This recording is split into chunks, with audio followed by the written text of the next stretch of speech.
नमस्कार मित्रांनो, brain brush-up अकॅडमीमध्ये आपलं स्वागत आहे. मेजरिंग इन्स्ट्रुमेंटला आपण सुरुवात केलेली आहे. त्याच्यामध्ये मेजरिंग इन्स्ट्रुमेंटचं क्लासिफिकेशन वर्गीकरण आपण बघितलं, बरोबर आहे का. मेजरिंग इन्स्ट्रुमेंट जे आहेत, मेजरिंग इन्स्ट्रुमेंट म्हणजे मापनाची साधने ही दोन कॅटेगरीमध्ये, दोन वर्गात डिवाइड झालेत. एक म्हणजे ॲब्सोल्यूट इन्स्ट्रुमेंट, ॲब्सोल्यूट, आणि दुसरं म्हणजे सेकंडरी इन्स्ट्रुमेंट. 2 मिनिटांमध्ये आपण रिकॅप करूया की प्रिव्हियस सेक्शनमध्ये आपण काय बघितलेलं आहे. मेजरिंग इन्स्ट्रुमेंट दोन कॅटेगरीमध्ये डिवाइड झालेले आहेत. एक म्हणजे ॲब्सोल्यूट इन्स्ट्रुमेंट आणि दुसरं म्हणजे सेकंडरी इन्स्ट्रुमेंट. मग ॲब्सोल्यूट इन्स्ट्रुमेंट म्हणजे असे इन्स्ट्रुमेंट आहेत जे की ज्याचं आउटपुट एका कॉन्स्टंटच्या फॉर्ममध्ये, बरोबर आहे का, आउटपुट एका कॉन्स्टंटच्या फॉर्ममध्ये आहे. म्हणजे हे खूप जास्त ॲक्युरेट आहेत, बरोबर आहे का. याची अचूकता खूप आहे, खूप ॲक्युरेट आहेत आणि याला पॉवर पण खूप कमी लागणार आहे. कशासाठी हो, ॲब्सोल्यूट इन्स्ट्रुमेंटमध्ये. म्हणून हे सायंटिफिक लॅबोरेटरी ज्या वगैरे आहेत त्याच्यामध्ये ॲब्सोल्यूट इन्स्ट्रुमेंट वापरतात आणि हे महाग पण असतात. त्याच्यानंतर आपण सेकंडरी इन्स्ट्रुमेंट बघितलं. तर सेकंडरी इन्स्ट्रुमेंट हे काय हो, एखादी जी क्वांटिटी आपण मापणार आहे, म्हणजे व्होल्टेज असेल, करंट असेल, त्याच्या फॉर्ममध्ये रिडिंग दाखवतात, बरोबर आहे का. आणि दुसरे म्हणजे काय, याच्यासाठी पॉवर कन्झम्पशन जास्त होणार आहे या डिव्हाइसमध्ये, किंवा हे जे इन्स्ट्रुमेंट आहेत सेकंडरी इन्स्ट्रुमेंट याच्यामध्ये पॉवर कन्झम्पशन जास्त होणार आहे आणि यांची ॲक्युरेसी ही ॲब्सोल्यूट इन्स्ट्रुमेंटपेक्षा कमी असणार आहे. हे झालं आपण बेसिक बघितलं होतं की ॲब्सोल्यूट इन्स्ट्रुमेंट आणि सेकंडरी इन्स्ट्रुमेंटमध्ये काय फरक आहे ते. त्याच्यानंतर आपण सेकंडरी इन्स्ट्रुमेंटला 2 ग्रुपमध्ये डिवाइड केलं. एक म्हणजे डिजिटल इन्स्ट्रुमेंट आणि ॲनालॉग इन्स्ट्रुमेंट. डिजिटल आणि ॲनालॉग, डिजिटल इन्स्ट्रुमेंट आणि ॲनालॉग इन्स्ट्रुमेंट. ॲनालॉग इन्स्ट्रुमेंटचे परत 3 टाईप पडले होते आपण. कोणते ॲनालॉग इन्स्ट्रुमेंटचे? इंडिकेटिंग टाईप इन्स्ट्रुमेंट, इंडिकेटिंग मराठीमध्ये पण मी लिहिलेलं होतं. त्याच्यानंतर इंटेग्रेटिंग पाठीमागच्या सेक्शनमध्ये हे डिटेलमध्ये बघितलेलं आहे आपण. आणि त्याच्यानंतर रेकॉर्डिंग, असे 3 टाईप पडले होते. Recording instrument, indicating instrument, integrating instrument आणि रेकॉर्डिंग इन्स्ट्रुमेंट. मग इंडिकेटिंग इन्स्ट्रुमेंट म्हणजे काय ते पण बघितलं. इंडिकेटिंग इन्स्ट्रुमेंट काय करणार आहे तो, तर कोणतीही रिडिंग घ्यायची तुम्हाला, ती काय करणार, त्यावेळेस जरा सप्लाय अप्लाय करणार, त्यावेळेस लगेच रिडिंग दाखवणार आहेत. कशाच्या साह्यानं? पॉइंटर म्हणजे काट्याच्या साह्यानं रिडिंग दाखवणार आहेत इंडिकेटिंग इन्स्ट्रुमेंट. त्याचा सप्लाय काढून घेतल्यानंतर पूर्ववत काटा 0 वरती येणार आहे इंडिकेटिंग इन्स्ट्रुमेंटमध्ये.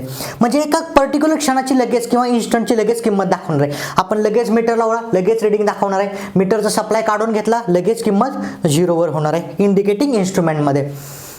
पॉइंटर म्हणजे काट्याच्या साह्यानं आपण रिडिंग मोजणार आहे. त्याच्यानंतर इंटिग्रेटिंग इन्स्ट्रुमेंटमध्ये काय बघितलं, तर ठराविक काळासाठी ती किंमत दाखवणार आहे. म्हणजे 5 मिनिटाचा काळ असेल, 10 मिनिटाचा काळ असेल, तर 5 मिनिटाच्या पूर्ण काळासाठी एकच रिडिंग दाखवणार आहे तो. कोणतो? Integrating instrument. 5 मिनिटाचा काळ असेल, 10 मिनिटाचा किंवा अर्धा तासाचा, एका ठराविक काळासाठी पूर्ण रिडिंग दाखवणार आहे. इंडिकेटिंग इन्स्ट्रुमेंट काय करतो, लगेच लावल्या लगेच रिडिंग दाखवतोय, 1-2 सेकंदामध्ये काय असेल ते असेल. पण इंटिग्रेटिंग इन्स्ट्रुमेंट काय करतो, एका ठराविक काळासाठी, एका टाइम स्पॅनसाठी, एका ठराविक काळासाठी रिडिंग दाखवतोय. कोणतं? Integrating instrument. त्याच्यानंतर रेकॉर्डिंग इन्स्ट्रुमेंट काय हो, तर रेकॉर्डिंग इन्स्ट्रुमेंट काय, कोणताही टाइम असू द्या, सगळ्या क्षणाची रेकॉर्ड करणार तो. आत्ता या क्षणापासून ते कधीपर्यंत पण तो रेकॉर्डच करत राहणार आहे. म्हणजे प्रत्येक इन्स्टंट, प्रत्येक क्षणाची रेकॉर्डिंग या रेकॉर्डिंग इन्स्ट्रुमेंटकडे असणार आहे. मग काय, जुन्या काळात आलेख पेपर म्हणजे आलेख ग्राफ पेपरचा यूज करायचे, पण आजकाल रेकॉर्डिंग इन्स्ट्रुमेंटमध्ये पूर्ण डिजिटलाइज झालेलं आहे, पूर्ण डिजिटलाइज्ड झालेलं आहे. ठीक आहे. तर हे टाईप बघितले. इंडिकेटिंग इन्स्ट्रुमेंट आपण बघत होतो, इंडिकेटिंग इन्स्ट्रुमेंट. मग इंडिकेटिंग इन्स्ट्रुमेंटमध्ये आपण पॉइंटर वापरतो म्हणून सांगितलं. काय हो, इंडिकेटिंग इन्स्ट्रुमेंटमध्ये आपण पॉइंटर वापरत होतो आणि तो पॉइंटर डिफ्लेक्ट करण्यासाठी किंवा पॉइंटरची हालचाल करण्यासाठी आपल्याला काही प्रेरणा लागतायत. हा पॉइंटर वापरतो आपण. हा स्केल असेल एखादी आणि हा पॉइंटर असतो. हा पॉइंटर या स्केलवरती पुढे मागे सरकण्यासाठी आपण काय करतो, टॉर्क वापरतो किंवा टॉर्कची गरज असते, बरोबर आहे का, प्रेरणेची गरज असते. मग टॉर्कचे 3 टाईप आहेत. कोणते हो, एक पहिला टाईप होता डिफ्लेक्टिंग टॉर्क, दुसरा कंट्रोलिंग टॉर्क आणि तिसरा डॅम्पिंग टॉर्क. असे टॉर्कचे 3 प्रकार होते. तिन्ही पण प्रकार आपण डिटेलमध्ये बघितले आहेत. मी लगेचच सांगतो, डिफ्लेक्टिंग टॉर्कची काय गरज आहे हो, तर पॉइंटर 0 पोझिशनपासून डिफ्लेक्ट करण्यासाठी, 0 पोझिशनपासून हलवण्यासाठी, म्हणजे 0 पासून इनिशियली सुरुवातीला 0 पासून हलवण्यासाठी डिफ्लेक्टिंग टॉर्कची गरज आहे. बरोबर आहे का. त्याच्यानंतर कंट्रोलिंग टॉर्क कशासाठी हो, एका स्थिर किमतीवर आणण्यासाठी, एका स्थिर जागी स्थिर करण्यासाठी किंवा अचूक किमतीवर आणण्यासाठी कंट्रोलिंग टॉर्कची गरज आहे.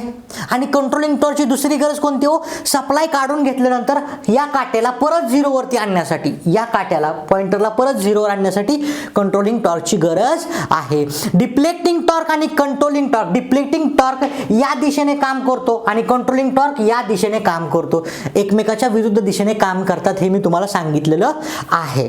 त्याच्यानंतर काय हो, लास्टचा टॉर्क आहे तो म्हणजे डॅम्पिंग टॉर्क. तर डॅम्पिंग टॉर्क काय करतो, आपण बघितलं काटा लगेच एका जागी स्थिर होणार आहे का नाही, तर तो काय करणार आहे, असंच ऑसिलेशन देणार आहे, असे हलणार आहे थोड्या वेळासाठी. म्हणजे हा जो काटा आहे तो एका रिडिंगवरती येऊन थोडा हलणार आहे आणि नंतर स्थिर होणार आहे. म्हणजे हे जे डॅम्पिंग आहेत, असे ऑसिलेशन होणार आहे, डॅम्पिंग होणार आहे, ती डॅम्पिंग कमी करण्यासाठी डॅम्पिंग टॉर्क वापरतो. डॅम्पिंग जी हालचाल आहे काट्याची शेवटच्या क्षणाला ती कमी करण्यासाठी डॅम्पिंग टॉर्क वापरतो.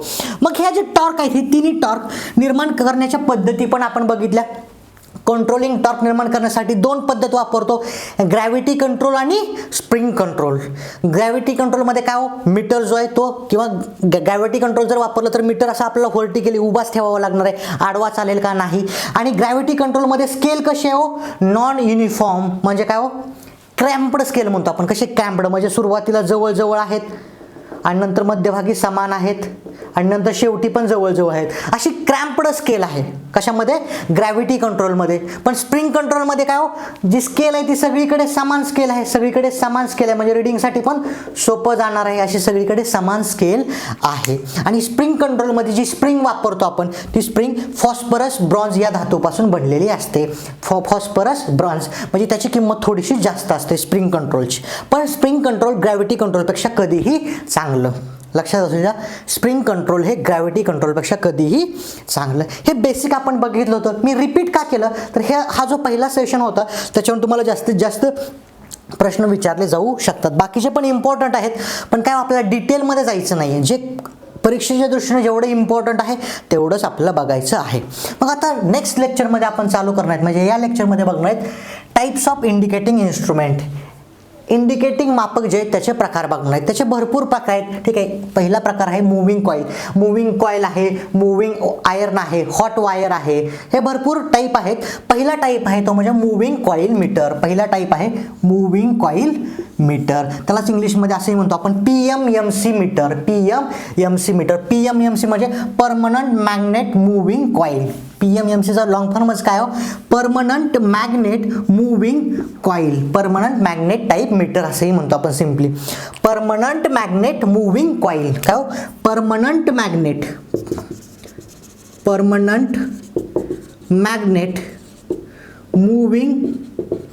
Moving coil, PMMC, permanent magnet moving coil किंवा परमनंट मॅग्नेट टाईप मीटर ही असं म्हणतो आपण. मग त्याचं रचना कशी आहे, स्ट्रक्चर कसं आहे किंवा त्याचं वर्किंग कसं आहे ते बघूया आपण. त्याचे गुणधर्म काय आहेत ते बघणार आहोत.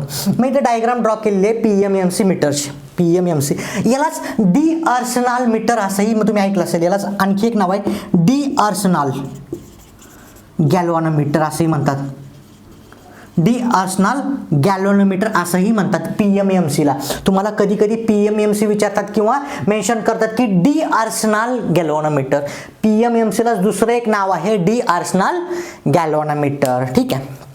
तर याचं स्ट्रक्चर मी दाखवलेलं आहे. परमनंट मॅग्नेट मूव्हिंग कॉईल म्हणजे याच्यामध्ये परमनंट मॅग्नेट आहेत, शब्दावरून तर तुम्हाला समजतंय. तर हे जर बघितलं N आणि S, नॉर्थ पोल आणि साऊथ पोल, दक्षिण ध्रुव आणि उत्तर ध्रुव, दक्षिण ध्रुव आणि उत्तर ध्रुव, म्हणजे हे मॅग्नेट आहेत. हे कसे आहेत, परमनंट मॅग्नेट आहेत, कायम चुंबक आहेत. कसे आहेत, कायम चुंबक आहेत. आणि हे काय हो, हा सॉफ्ट आयर्न कोर म्हणतो मी, सॉफ्ट आयर्न कोर म्हणजे हा लोखंडी कोर आहे. आणि हे जे आतमध्ये दाखवलं ते ॲल्युमिनियम फॉईल आहे. काय हो, ॲल्युमिनियम फॉईल, ॲल्युमिनियमची फॉईल आहे आतमध्ये. आणि काय हो, हा ज्वेल बेरिंग. आणि हे काय हो, हा पॉइंटर आहे, याला काय म्हणतो आपण, काटा, हा आहे पॉइंटर. आणि ह्या स्प्रिंग आहेत, ह्या स्प्रिंग आहेत. मग स्प्रिंग कशासाठी यूज करतो आपण, स्प्रिंग म्हणतो, spring control mechanism. Spring control कशासाठी यूज करतो आपण, तर बघितलं आपण कंट्रोलिंग टॉर्क निर्माण करण्याच्या दोन पद्धती आहेत. एक म्हणजे ग्रॅव्हिटी कंट्रोल आणि दुसरं म्हणजे स्प्रिंग कंट्रोल. आपण याच्यामध्ये स्प्रिंग कंट्रोल वापरलेलं आहे. काय, या स्प्रिंग, हे ज्वेल्ड बेरिंग आहे, हा एक रॉड आहे, ह्या स्प्रिंग आहेत दोन्ही, हा आयर्न कोर, त्याच्यामध्ये हा ॲल्युमिनियम आणि हा मॅग्नेट. परमनंट मॅग्नेट, कायम चुंबक, मराठीमध्ये म्हणतो कायम चुंबक. मग मला सांगा ह्या ज्या स्प्रिंग आहेत या स्प्रिंग कशापासून बनलेल्या असतात, तुम्हाला मी स्प्रिंग कंट्रोलमध्ये सांगितलेलं आहे. या ज्या स्प्रिंग असतात त्या फॉस्फरस ब्रॉन्झ, मराठीमध्ये पण लिहितो मी फॉस्फरस ब्रॉन्झ या धातूपासून बनलेल्या असतात या स्प्रिंग. या स्प्रिंग ज्या आहेत ना हे दोन्ही इंटरनली कनेक्ट असतात. लक्ष द्या, या स्प्रिंग दोन्ही इंटरनली कनेक्ट असतात. म्हणजे हा काय करतो, करंट फ्लो होण्यासाठी एक पाथ प्रोव्हाइड करतो, करंटसाठी एक मार्ग आहे या स्प्रिंग, कारण दोन्ही इंटरनली कनेक्ट असतात. तर मला सांगा करंट कॅरिंग कंडक्टर, एखाद्या कंडक्टरमधून करंट वाहतोय, एखाद्या वाहकामधून करंट वाहतोय आणि तो वाहक जर चुंबकीय क्षेत्रात ठेवला तर काय होतो.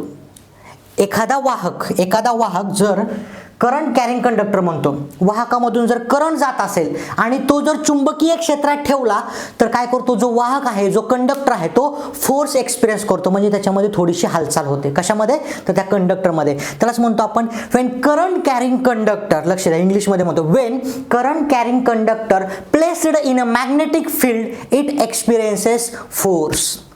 म्हणजेच मराठीमध्ये काय, एखादा करंट कॅरिंग कंडक्टर, एखाद्या कंडक्टरमधून करंट वाहत असेल, एखाद्या कंडक्टरमधून जर करंट वाहत असेल, एखाद्या कंडक्टर, हा एक कंडक्टर वाहक आहे, यातून जर करंट वाहत असेल आणि तो जर मॅग्नेटिक फील्डमध्ये ठेवला, चुंबकीय क्षेत्रात ठेवला, हा जर चुंबकीय क्षेत्रामध्ये ठेवला तर हा फोर्स एक्सपिरियन्स करतो, म्हणजे हा याच्यावरती काहीतरी बळ लागतं, म्हणजे तो हालचाल करू शकतो कंडक्टर. काय म्हणतो आपण, हालचाल करू शकतो. म्हणजेच त्याला इंग्लिशमध्ये म्हणतो when a current carrying conductor placed in a magnetic field it experiences a force. म्हणजे एखाद्या वाहकामधून करंट जात असेल आणि तो जर मॅग्नेटिक फील्डमध्ये ठेवला तर त्याच्यावरती फोर्स अप्लाय होतो, म्हणजे त्याच्यामध्ये थोडक्यात हालचाल होते, त्याच्यावरती बल अप्लाय होतं. सेम याच्यामध्येच बघा काय हो, हा एक कंडक्टर आहे, थोडक्यात हा स्प्रिंग आहे आणि एक क्लोज पाथ आहे, स्प्रिंग आहे, कंडक्टर आहे. याला जर मी करंट दिला, याच्यातून करंट जर वाहत असेल, करंट दिला म्हणजे करंट कॅरिंग कंडक्टर आहे तो, हा एक वाहक आहे आणि त्यातून करंट वाहतोय समजा, आणि हा परमनंट मॅग्नेट आहे. परमनंट मॅग्नेट म्हणजे काय करणार होतं, ते चुंबकीय क्षेत्र निर्माण करणार आहेत, म्हणजे करंट पण वाहतो एखाद्या कंडक्टरमधून आणि ते चुंबकीय क्षेत्रात ठेवलाय. थोडक्यात एखादा करंट वाहणारा कंडक्टर चुंबकीय क्षेत्रात ठेवलाय तर त्याच्यामध्ये काय होणार आहे, त्याला फोर्स लागणार आहे, त्याच्यावरती बल लागणार आहे, त्याच्यामध्ये हालचाल निर्माण होणार आहे. हेच प्रिन्सिपल आपण PMMC मध्ये वापरतो. DC मोटरमध्ये जे प्रिन्सिपल वापरतो तेच प्रिन्सिपल आपण PMMC मध्ये वापरतो. म्हणजे PMMC हा मीटर फक्त आणि फक्त DC व्होल्टेज, म्हणजे DC जे आहे, DC क्वांटिटी किंवा ॲव्हरेज व्हॅल्यू म्हणतो आपण, सरासरी किंमत किंवा DC व्हॅल्यू मापण्यासाठीच वापरतो. हाच एक त्याचा गुणधर्म आहे. PMMC फक्त आणि फक्त आपण DC किंवा ॲव्हरेज व्हॅल्यू मोजण्यासाठी वापरतो, AC व्हॅल्यू, अल्टरनेटिंग करंट मोजण्यासाठी वापरत नाही. ठीक आहे, मग समजला का वर्किंग कसं होणार आहे. म्हणजे हा काय हो, कंडक्टर आहे, याच्यातून करंट जाणार आहे, क्लोज लूप होतं ना, स्प्रिंग दोन्ही इंटरनली कनेक्ट आहेत. म्हणजे या कंडक्टरला जर मी करंट दिला, समजा करंट जर वाहत असेल आणि ह्या परमनंट मॅग्नेट आहेत, म्हणजे मी असं थोडक्यात स्ट्रक्चर बनतं ना की एक कंडक्टर आहे आणि त्याच्यातून करंट वाहतोय आणि तो कंडक्टर चुंबकीय क्षेत्रात ठेवलाय तर काय होणार, त्या कंडक्टरमध्ये त्याला बल लागणार, म्हणजे कंडक्टरमध्ये हालचाल निर्माण होणार आहे, म्हणजे स्प्रिंग हल्ली जाणार आहे आणि स्प्रिंग हल्ल्यामुळे हा पॉइंटर या डिफ्लेक्ट होणार आहे या स्केलवरती, हा पॉइंटर डिफ्लेक्ट होणार आहे या स्केलवरती. म्हणजे तुम्हाला रीडिंग दिसणार आहे, करंटची जेवढी तीव्रता आहे तेवढ्या पद्धतीनं हा पॉइंटर डिफ्लेक्ट होणार आहे. आणि current is directly proportional to the theta, angle theta. म्हणजे हा जो अँगल असणार आहे इनिशियल पोझिशन पासून, तो अँगल जो बनतोय तो असणार आहे थीटा. म्हणजे करंट जास्त असेल तर जास्त डिफ्लेक्ट होणार आहे, करंट कमी असेल तर हा पॉइंटर कमी डिफ्लेक्ट होणार आहे. म्हणजे करंटच्या तीव्रतेनुसार हा डिफ्लेक्ट होणार आहे पॉइंटर. बरोबर आहे का. म्हणजे याच्यामध्ये जर बघितलं तुम्ही स्प्रिंग कंट्रोल यूज करताय तर मी तुम्हाला सांगितलं होतं की स्प्रिंग कंट्रोल ज्यावेळेस यूज करतो आपण त्यावेळेस ही जी स्केल असते ती कशी असते, युनिफॉर्म स्केल असते. कशी असते, युनिफॉर्म स्केल असते. आणि करंट जो आहे तो current is directly proportional to theta. म्हणजे याच्यामध्ये स्केल पण युनिफॉर्म आहे आणि हा कसा लिनियर आहे. म्हणजे याच्या काही प्रॉपर्टीज, गुणधर्म मी इथं लिहितो तुम्हाला. ठीक आहे, या मीटरच्या काही प्रॉपर्टीज आहेत किंवा गुणधर्म म्हणून आपण, प्रॉपर्टीज किंवा मराठीमध्ये गुणधर्म. तर काय पहिली प्रॉपर्टी काय पहिली प्रॉपर्टी तर काय ह्याची जी स्केल आहे ती युनिफॉर्म आहे का तर स्प्रिंग कंट्रोल यूज करतो. स्प्रिंग कंट्रोलमध्ये आपण बघितलं की स्केल युनिफॉर्म वापरतो. ग्रॅव्हिटी कंट्रोलमध्ये आपण स्केल क्रॅम्प्ड वापरतो. नॉन युनिफॉर्म स्केल वापरतो. बरोबर आहे का. म्हणजे याच्यामध्ये स्केल कसे हो युनिफॉर्म स्केल म्हणतो आपण. युनिफॉर्म स्केल समान स्केल म्हणतो मराठीमध्ये समान स्केल. दुसरी गोष्ट याच्यामध्ये काय हो हा लिनियर आहे. Current is directly proportional to the theta. याचं खूप मोठं डेरिव्हेशन आहे पण तुम्हाला बिलकुल गरज नाही त्याची. काय हो लिनियर आहे. हा कसा हो लिनियर आहे. लिनियर आहे. लिनियर आहे की नॉन लिनियर आहे असं पण तुम्हाला विचारू शकतात. म्हणजे याचे दोन फायदे आहेत. एक तर युनिफॉर्म स्केल आहे आणि दुसरी गोष्ट म्हणजे लिनियर आहे. ठीक आहे लिनियर आहे. मला सांगा याच्यामध्ये कोणती डॅम्पिंग वापरत असेल हो कारण हे परमनंट मॅग्नेट आहेत.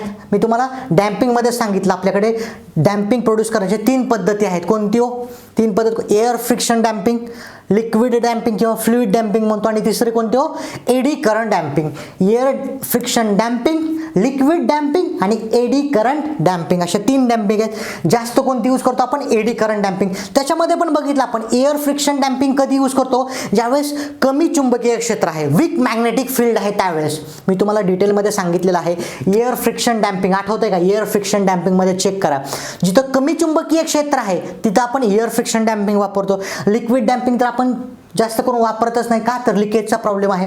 आणि एडी करंट डॅम्पिंग कुठं वापरतो आपण जिथं स्ट्रॉंग मॅग्नेटिक फील्ड आहे तिथं म्हणजे जिथं तीव्र चुंबकीय क्षेत्र आहे. इथे काय परमनंट मॅग्नेट आहेत. परमनंट मॅग्नेटमुळे जे चुंबकीय क्षेत्र असणार आहे ते कसं असणार आहे तीव्र असणार आहे. म्हणजे इथं काय हो एडी करंट डॅम्पिंग याच्यामध्ये असणार आहे. कोणती डॅम्पिंग हो eddy current damping is used. काय म्हणतो आपण एडी करंट डॅम्पिंग. डॅम्पिंग वापरली जाते. एडी करंट डॅम्पिंग ही डॅम्पिंग मेथड वापरली जाते कारण एडी करंट डॅम्पिंग सगळ्यात चांगली आहे. म्हणजे हा काय हो सगळ्यात चांगला असणार आहे याच्यामुळे एडी करंट डॅम्पिंग. ठीक आहे. तिसरी गोष्ट याच्या चौथी गोष्ट हा काय हो हा फक्त डीसी किंवा ॲव्हरेज व्हॅल्यूज मापतो. हा त्याचा तोटाच आहे. एसी मापू शकत नाही. डीसी किंवा ॲव्हरेज व्हॅल्यू म्हणतो त्याला. ॲव्हरेज किंवा त्याला म्हणतो आपण मराठीमध्ये सरासरी किंमत सरासरी व्हॅल्यू मापतो. डीसी किंवा ॲव्हरेज व्हॅल्यू मापतो. डीसी किंवा ॲव्हरेज व्हॅल्यू मापतो. कॉमा करून लिहितो एसी मापत नाही. एसी मापत नाही. एसी मापला जात नाही. अल्टरनेटिंग करंट मापण्यासाठी पीएमएमसीचा वापर होत नाही. अल्टरनेटिंग करंट मापण्यासाठी पीएमएमसीचा वापर होत नाही. मग तुम्हाला असाही प्रश्न विचारू शकतात किंवा तुम्हाला कुठेही विचारू शकतात कोणीही विचारू शकतं की जर समजा पीएमएमसीला जर एसी सप्लाय दिला तर काय होईल. पीएमएमसीला जर आपण एसी सप्लाय दिला तर काहीच होत नाही. रीडिंग 0 दाखवणार आहे. लक्ष द्या रीडिंग 0 दाखवणार आहे. पीएमएमसीला जर एसी सप्लाय दिला तर खूप जास्त फ्रिक्वेन्सीचा सप्लाय दिला तर रीडिंग काय करणार पॉइंटर थोडासा डिफ्लेक्ट होऊन लगेच 0ला येणार आहे. थोडासा डिफ्लेक्ट होऊन लगेच 0ला येणार आहे. म्हणजे रीडिंग तुमची 0 दाखवणार आहे. आणि जर फ्रिक्वेन्सी कमी असेल 2 हर्ट्ज 3 हर्ट्ज तर काय करणार पॉइंटर या 0 पोझिशन जवळच कारण 0च रीडिंग दाखवणार आहे. एसी जर अप्लाय केला तर ह्या 0 पोझिशन जवळच थोडासा डिफ्लेक्ट करत राहणार थोडासा डिफ्लेक्ट करत राहणार पण रीडिंग 0च दाखवणार. थोडक्यात समजतंय का. थोडासा डिफ्लेक्ट म्हणजे थोडीशी हालचाल करत राहणार 0 पोझिशन जवळ थोडीशी हालचाल. कधी हो जर एसी सप्लाय अप्लाय केला तर पण रीडिंग काय हो 0च दाखवणार आहे. म्हणजे एसी साठी त्याला आपण वापरतच नाहीत. पीएमएमसीला एसी मेजरमेंटसाठी वापरतच नाहीत. अल्टरनेटिंग करंट मग ते अल्टरनेटिंग व्होल्टेज असू द्या करंट असू द्या काही पण असू द्या ते मोजण्यासाठी वापरत नाहीत. मग डीसी व्हॅल्यू कोणतीही डीसी व्हॅल्यू असू द्या व्होल्टेज असू द्या करंट असू द्या सगळं किंवा कोणतीही ॲव्हरेज व्हॅल्यू असू द्या ती मोजण्यासाठी आपण पीएमएमसी वापरतो. पण एसी व्होल्टेज किंवा एसी करंट एसी कोणतीच क्वांटिटी मोजण्यासाठी आपण पीएमएमसी वापरत नाही. फक्त आणि फक्त डीसी मोजण्यासाठीच पीएमएमसी वापरतो. ठीक आहे. हे झालं चौथा. 5वा पॉईंट याची किंमत महाग असणार आहे. 5वा पॉईंट हा थोडासा महाग असणार आहे. का महाग असणार आहे तर याच्यामध्ये ही जी स्प्रिंग कंट्रोल वापरतोय स्प्रिंग कंट्रोलमध्ये ही जी स्प्रिंग वापरतोय ती कशाची वापरतोय फॉस्फरस ब्रॉन्झ पासून बनवलेली स्प्रिंग वापरतोय. कशापासून फॉस्फरस ब्रॉन्झ पासून बनवलेली स्प्रिंग वापरतोय त्याच्यामुळे याची किंमत थोडीशी जास्त आहे. जर समजा ग्रॅव्हिटी कंट्रोल मेकॅनिझम यूज केलं तर काय किंमत कमी होणार आहे. पण ग्रॅव्हिटी कंट्रोलमध्ये स्केल कशी येते नॉन युनिफॉर्म क्रॅम्प्ड स्केल येते म्हणजे सुरुवातीला जवळ मध्यभागी समान नंतर जवळ म्हणजे ते वाचण्यासाठी पण अवघड होतंय. पण ही कशी युनिफॉर्म स्केल असेल असेल तर इझिली आपण वाचू शकतो, बरोबर आहे का, म्हणजे इझिली आपल्याला रीडिंग कळू शकते. म्हणजे हे फायदाच आहे स्प्रिंग कंट्रोलचा, फक्त एवढीच की किंमत थोडीशी जास्त होते स्प्रिंग कंट्रोलमुळे. त्याच्यानंतर हा जो पॉइंटर आहे, लक्ष द्या, हा जो पॉइंटर आहे, हा स्प्रिंग काय करते, हालचालीमुळेच पॉइंटरला मूव्ह करते. हा पॉइंटर आहे तो जड धातूपासून बनला पाहिजे का, बिलकुल नाही. हा पॉइंटर जेवढा हलका तेवढं चांगलं असणार आहे, कारण त्याला मुवमेंटसाठी सोपं जाणार आहे. पॉइंटर जेवढा हलका तेवढं सोपं जाणार आहे, का तर मुवमेंटसाठी. पॉइंटर जड असेल तर मुवमेंट होणार आहे का लवकर, नाही. पॉइंटर जड असेल तर टॉर्क पण भरपूर लागणार आहे, काही गरज आहे का विनाकारण. जेवढा पॉइंटर हलका तेवढं चांगलं, जेवढा काटा हलका तेवढं चांगलं. मग हा जो काटा आहे तो पण ॲल्युमिनियम म्हणजे हलक्या धातूपासून बनवला जातो. शक्यतो पॉइंटर बनवण्यासाठी ॲल्युमिनियमचा वापर केला जातो, पॉइंटर बनवण्यासाठी, ठीक आहे. त्याच्यानंतर ही ज्वेल्ड बेरिंगचं काय काम हो, तर काय करतो, याला सपोर्ट देण्याचं काम करतोय, किंवा विअर अँड टिअर म्हणतो आपण, विअर आणि टिअर पासून वाचवण्याचं, किंवा याला सपोर्ट, या पूर्ण सिस्टमला सपोर्ट देण्याचं काम काय कोण करतोय, ज्वेल्ड बेरिंग करतोय. हे जे परमनंट मॅग्नेट हा एन आणि एस दाखवलाय, पूर्ण असं गोल चुंबकीय असणार आहे. आपल्या घोड्याची नाळ कशी असते ना, नाल तसं असणार आहे, ठीक आहे. एन आणि एस थोडक्यात हे तुम्हाला मला दाखवता येत नाही बोर्डवर, पण घोड्याची नाल कशी असते, घोड्याची नाल अशी असते ना, घोड्याची नाल हे असं असणार आहे. हा एन पोल आणि हा एस पोल हे याच्या पाठीमागून असं असणार आहे, म्हणजे थोडक्यात अशा आकाराचं असणार आहे, अशा आकाराचं. आणि याच्यामध्ये हा कंडक्टर, अशा आकाराचं चुंबक, आणि याच्यामध्ये हा कंडक्टर असं असणार आहे थोडक्यात हे, ठीक आहे, बरोबर ना. हे घोड्याच्या नालसारखं चुंबक असणार आहे, असं घोड्याच्या नालसारखं, हे घोड्याच्या नालसारखं. आणि याच्यामध्ये हे पूर्ण ही जे PMMC तो मीटर असं असणार आहे थोडक्यात, बरोबर आहे. असं स्ट्रक्चर असतं आहे. स्ट्रक्चर तुम्हाला जास्त विचारणार नाही, याच्या जे प्रॉपर्टीज आहेत त्याच विचारणार आहेत. कोणते, युनिफॉर्म स्केल आहे, त्याच्यानंतर लिनियर आहे, कारण current is directly proportional to the theta, linear आहे. तिसरी गोष्ट एडी करंट डॅम्पिंग वापरली जाते. चौथी गोष्ट DC किंवा ॲव्हरेज व्हॅल्यूसाठीच वापरला जातो, DC किंवा ॲव्हरेज व्हॅल्यू मोजण्यासाठीच वापरला जातो. AC मापला जात नाही, AC व्हॅल्यू मोजली जात नाही, ठीक आहे. हे गोष्ट झाली. AC जर तुम्ही दिला तर काय हो, 0 रीडिंग दाखवणार आहे. कमी फ्रिक्वेन्सीचा AC असेल तर 0 जवळ थोडासा पॉइंटर हलणार आहे, ठीक आहे. त्याच्यानंतर काय, याची किंमत थोडीशी जास्त आहे, का तर याच्यामध्ये परमनंट मॅग्नेट पण आहेत. आणि दुसरी गोष्ट, हा जो स्प्रिंग कंट्रोल वापरलेला आहे आपण, मग स्प्रिंग कंट्रोलमुळे काय होणार आहे, याची किंमत थोडीशी जास्त जाणार आहे. आणि पुढचं पॉईंट म्हणजे काय, हा जो पॉइंटर आहे तो हलक्या धातूपासून म्हणजे ॲल्युमिनियम सारख्या धातूपासून बनवला जातो, ठीक. हे झालं PMMCचं वर्किंग. याच्यामध्ये डिफिकल्ट असं काहीच नाही, याचे जे गुणधर्म आहेत ते खूप महत्त्वाचे आहे, ठीक आहे. तर या सेशनमध्ये आपण इथंच थांबूया. नेक्स्ट सेशनमध्ये आपण मूव्हिंग आयर्नकडे जाणार आहे. हे बघितलं आपण मूव्हिंग कॉईल इन्स्ट्रुमेंट म्हणजे PMMC permanent magnet type meter बघितला. नेक्स्ट लेक्चरमध्ये आपण मूव्हिंग आयर्न इन्स्ट्रुमेंट बघणार आहोत, ठीक आहे. तर या सेशनमध्ये आपण इथंच थांबूया. Thank you so much.